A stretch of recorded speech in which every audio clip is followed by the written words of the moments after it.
construed as legal advice on any subject matter.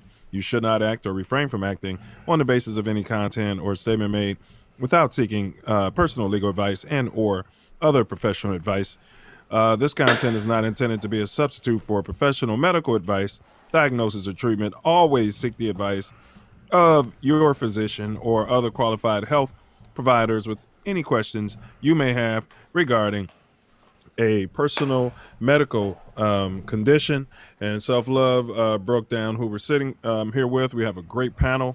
YouTube, you guys should really be sharing this link because I really don't see nothing like this being done to this level. And we're getting a lot of information out there. Please be interactive with more questions, more concerns you may have, because quite frankly, Self Love and I, we can't think of everything. And you got this panel here. You might have some questions, that one of these brothers would be more than happy to answer for you.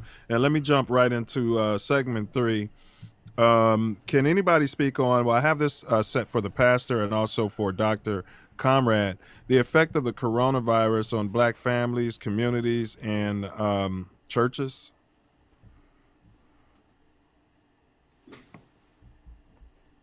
You want to go, Pastor?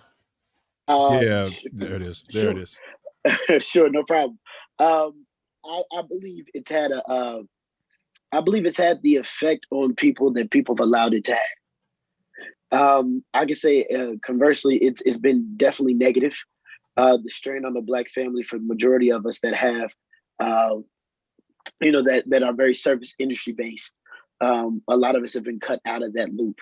And so financially, it's been very difficult. I believe in the last segment we mentioned how the drug game is magnificently blown up, and the cesspool of nonsense has continued greater and greater. And then it's also stressed a lot of families with the death of COVID and unprepared, and some of our families being perfectly unprepared with life insurance to at least bury has been interesting. And I'm very interested to see if there could have been a 20-year study that starts today, in essence, of the economical and transitional effect that has on us in the future. That would make for an amazing research paper, but or dissertation. But I just really know for a fact that it's been difficult, man. And on the Black church, it's been interesting because though a lot of us have had some very complex conversations with membership, it's very weird that we have flat out had a surplus in finances because we have less overhead. And so it's afforded us the opportunities for those of us who are opportunists to diversify our ability to minister. I've never seen so many food banks in the sense that we've been able to pass out food. And a lot of people ask, where's the church? We are busy. Yeah. Every last one of my comrades and colleagues have literally been able to flat out say, I was busier during COVID than I was during the regular season. And that's just flat out because people are being incredibly more potent with their time right now. And also, we're not wasting a lot of time in transition. You'd be surprised how those drives across town to the different committees, to the different city council meetings, to the different collages of ministers and different things of that nature has really been suffocated by Zoom, by StreamYard, and the different aspects. It's been a blessing in a sense for some of us, because some of us were looking to close anyway, because just inflation and finances and I would like to say the lack of assertion of the church in the community. We found some persnickety uppity church members, bourgeoisie and sedity, and they ain't really want to get in the streets no more and help nobody. They're really kind of become a glorified fraternity and sorority. We'll call them sigmas. But the point is that they had the tendency to be Big just ups be to ridiculous. Phi Beta Sigma. Big ups. I'm just being goofy. They had the male and the female side. Anyway, I was just gonna say they had. Hey, you're not gonna have the Smurf gang after me, man. Gang. You know what I mean? I got bigger problems. Big ups to the Sigmas, man. Facts. No, high key. They're good people, man. My first boss was a Sigma. Great people. Yeah. So, but no, high key. They're great people. God bless them. But no, high key. It's just kind of one of those deals where it's been real funky, man. It's been very pastor relevant. I would like to say each pastor, each board, based upon their motive and their initiative, have shown, unfortunately, their true colors of the lack thereof. As much as I would also say the inverse.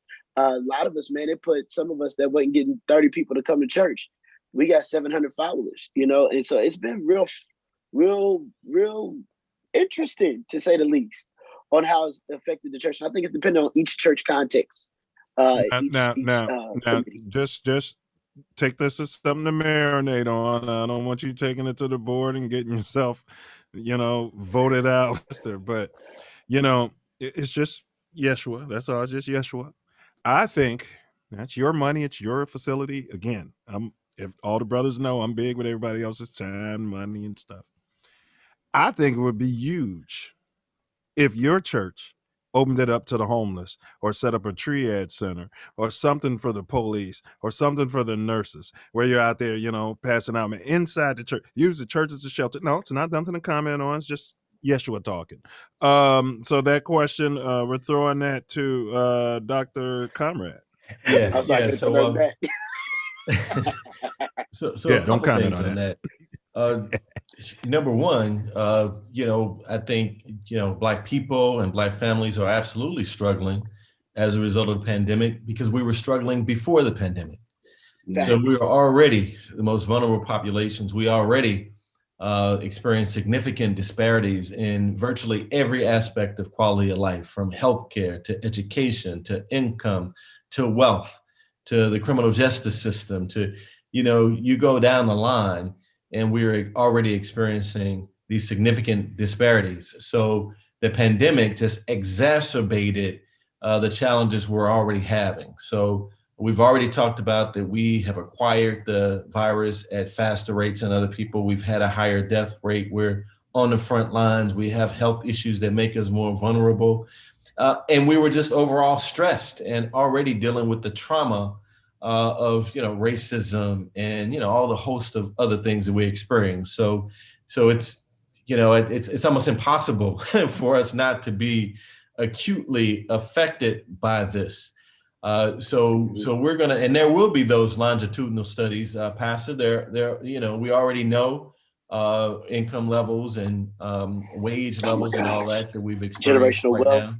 now. So we have some challenges, and it's incumbent on all of us to really try to offer support to our families and our extended families, because we're going to need it. One of the things that I think we need to do, now this is another show, but there's this big discussion about reparations and all that stuff. So that's the Self Luv Show. It's number one in our more. Well, no, I mean, I know this is another segment for another day. Oh yeah, but yes, go ahead.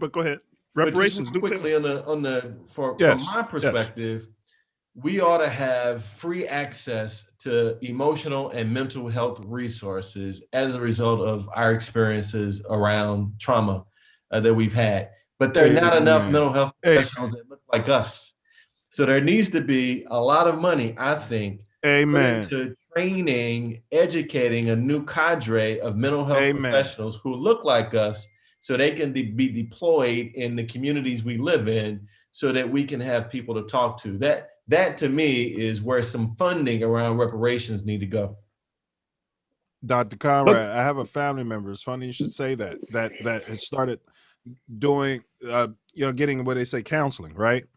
It's funny you should say that. And so we're into this, recycling money by Black to find, to have the people to use the Social Security, whatever they're getting, to have them find, no, I want a Black person. I want a Black person. No, I don't want them. I want a Black person. No, we can't do that. We can't do that. I mean, it went on and on and on to finally they gave this family member a Black person. So but go ahead, Pastor Stewart. But before, hold that.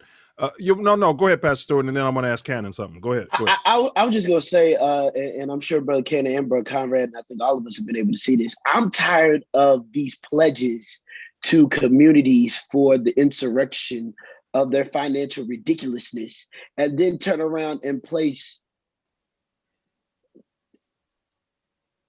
Becky over the job and position of re-education. For example, in Knoxville, First Tennessee Bank literally showed discriminatory lending to where 1% of their loans that were lended actually were lent to people of color. And those people of color were, unfortunately, everybody on here, but where we really came from in our neighborhoods. Let's have that conversation. And the issue was that then when they got caught, they pledged $4.1 billion to rebuilding the environment and the government and all this other stuff, and then had the nerve to place, Karen over the education program. Bro, that's been going on. $50,000 to they've been playing that game in Chicago forever. And so then they don't have any accountability to the board of how the money gets spent, or who is the person that educates the Black community on how to solve the financial. I mean, what's the first letter in Karen? Karen. Now this is by design, but that's a great point. I don't want to get lost in that. That's a whole. I apologize. No need to apologize. Karen, my question for you.